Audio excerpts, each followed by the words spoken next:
സൗദിയിലെ കൊലക്കേസിൽ മോചനദ്രവ്യം നൽകി പുറത്തിറങ്ങിയ ആൾ ഇരിട്ടിയിൽ ലഹരിക്കടത്ത് കേസിൽ പിടിയിലായി. കരിക്കോട്ടക്കരി സ്വദേശി ടി ഫസലുദ്ദീനെയാണ് ഇരിട്ടി പോലീസ് പിടികൂടിയത്. ബാംഗ്ലൂരുവിൽ നിന്നും കേരളത്തിലേക്ക് ലഹരി മരുന്ന് കടത്തിയ കേസിലെ മുഖ്യപ്രതിയാണ് ഇയാൾ.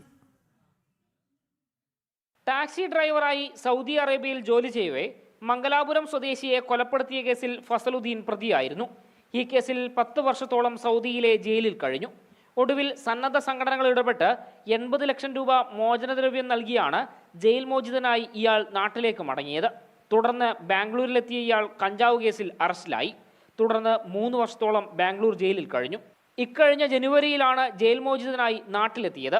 തുടർന്ന് ലഹരിക്കടത്തിൽ സജീവമാവുകയായിരുന്നു.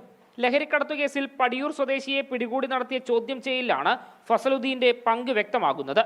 ഇരിട്ടി പോലീസ് നടത്തിയ ശാസ്ത്രീയ അന്വേഷണത്തിൽ ലഹരിക്കടത്തു കേസിലെ പ്രധാനിയാണ് ഫസലുദ്ദീൻ എന്ന് വ്യക്തമായി. നാട്ടുകാർ പിരിച്ചെടുത്ത പണം കൊണ്ട് ജയിൽ മോചിതനായി നാട്ടിലെത്തി ഒരു സമൂഹത്തിന് തന്നെ വിപത്തായ ലഹരിക്കടത്തിൽ പ്രധാനിയായി മാറുകയാണ് ഫസലുദ്ദീൻ ചെയ്തത്. ജനം, കണ്ണൂർ.